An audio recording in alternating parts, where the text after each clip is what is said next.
Okay, we're going to go to Anton in Brookfield, Wisconsin. Anton, how are you? Fine, thank you. Your comment. I've often wondered how the perfect complementary male-female systems of reproduction could have evolved from unintelligent life forms.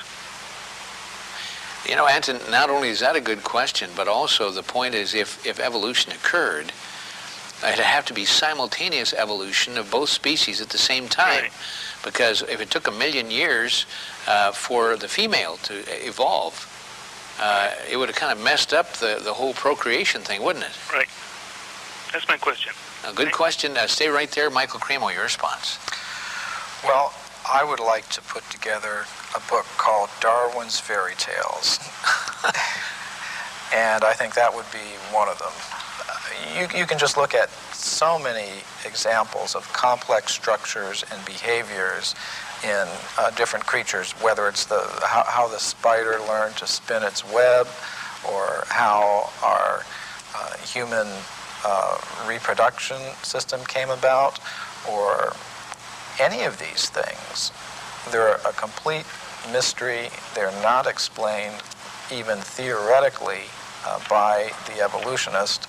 And what they do is, when they want to explain anything, they just wave their magic wand and said, it happened by evolution.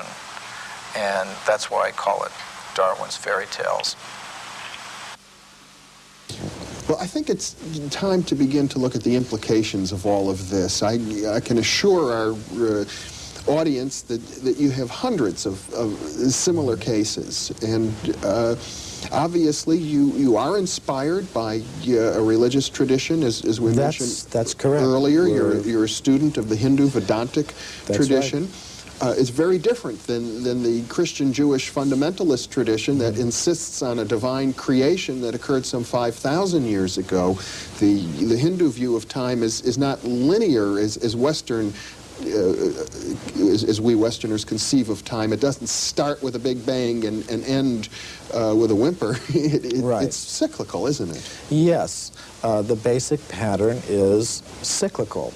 And this is actually the subject of a presentation I shall be making in New Delhi to the World Archaeological Congress called Puranic Time and the Archaeological Record. Mm-hmm. And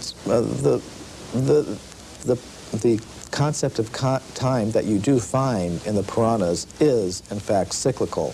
Now, what might one predict from that? Say if you have civilizations coming and going over vast periods of time, perhaps you might have humans and other ape-man-like creatures coexisting. I will mention that the Puranas do talk about intelligent races of ape-like creatures that use stone tools. Mm-hmm. This is not an idea that came in with Darwin. It's been there for thousands of years. Now, what might one predict from that? If you were to predict what archaeologists might find, you would say, well, they would tend to find a very bewildering mixture of anatomically modern human fossils, ape-man-like fossils, crude stone tools, articles indicative of a higher level of culture, all sort of mixed up and going back, hundreds of millions of years. Mm-hmm. I think you might also predict that given the biases of investigators towards a linear progressive idea of time, with things beginning in a very simple state and progressing in a linear fashion to a more advanced state, that they might edit mm-hmm. that record mm-hmm. to conform to their linear progressive biases. Mm-hmm. And indeed, both predictions we found in our investigations do come true. You actually do have that very bewildering, mixture of